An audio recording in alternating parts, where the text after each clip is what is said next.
A glowing shockwave, erupting from a single wooden chariot, nearly erased the Mahabharata war from history before the mortal armies could even finish their fight. Until that moment, Kurukshetra represented the zenith of mortal combat.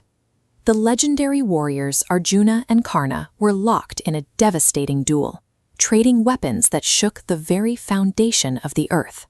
Every soldier on that field believed the fate of their era rested solely on which of these two men survived the encounter.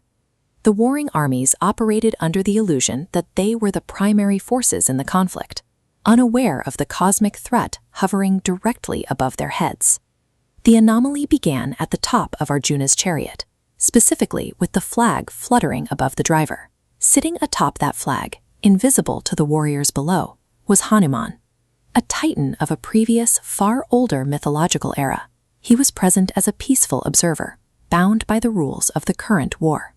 This silent passenger was a dormant weapon. At his full capacity, he possessed the strength to obliterate the entire battlefield in a fraction of a second. The Mahabharata's timeline remained intact only so long as this deity remained unprovoked and peaceful. The shift began with a tactical strike from Karna. He fired a volley of destructive arrows, angled precisely to bypass Arjuna's defenses. The arrows missed the primary target. Instead, they struck Arjuna's charioteer, Lord Krishna, splintering his divine armor and cutting into his flesh. The impact wounded the deity, causing his blood to spill onto the dust of the battlefield. In the context of the duel, it was collateral damage. Metaphysically, it served as a trigger that woke the slumbering god on the flag. To Hanuman, the sight of his lord bleeding registered as an intolerable desecration. On the left, Lord Ram. On the right, Lord Krishna. To Hanuman, these are the same soul, bound by an unbroken thread of loyalty. Seeing his lord bleed shatters this peaceful observation, and his devotion instantly metabolizes into volcanic rage. He abandons his invisible form. His eyes burn like furnaces as he prepares to assume his Virat form, a cosmic size that dwarfs the entire army. When this level of devotion is threatened, it overrides all earthly parameters of restraint, creating a force that cannot be stopped by mortal means. From the very top of Arjuna's chariot flag, the towering figure of Hanuman releases an absolute sky-shattering roar across the battlefield. The effect is paralyzing. Karna, a master of his fear, drops his bow in unalterated terror. His charioteer freezes completely, unable to process the entity materializing. The cosmic pressure of that roar is indiscriminate.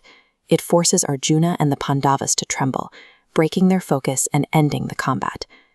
Hanuman locks his intense gaze onto Karna, radiating enough heat and power to reduce the archer to ash in seconds. At this moment, the mortal war of the Mahabharata is effectively over, derailed by the awakening of a primordial force. The timeline was only preserved because Lord Krishna intervened, using his divine mandate to command Hanuman to halt. To pull him back, Krishna invokes a cosmological rule, the separation of power capacities between different yugas, or eras. This capacity scale maps the problem. The Treta Yuga holds a massive reservoir of power. The Dwapara Yuga, the era of this war, functions as a fragile container. Krishna explains, "No mortal can withstand even a fraction of Treta Yuga power. A divine attack at this scale would incinerate Karna and simultaneously shatter the physics of the current timeline." Krishna halted the strike because the raw power was too vast for the universe to contain, rendering Hanuman's justification for anger irrelevant to the physical cost of his intervention. Hanuman accepts this logic. Out of obedience to his lord, his anger subsides, and he shrinks back into his invisible, dormant state. Karna remains unaware of the multi-era cosmic mechanics that nearly ended him, unwittingly granted a second life to continue the mortal war. This anomaly proves that Hanuman's power remains unrivaled across all eras of time. He stands as the apex entity of the cosmos, bound only by his devotion. If you acknowledge the unrivaled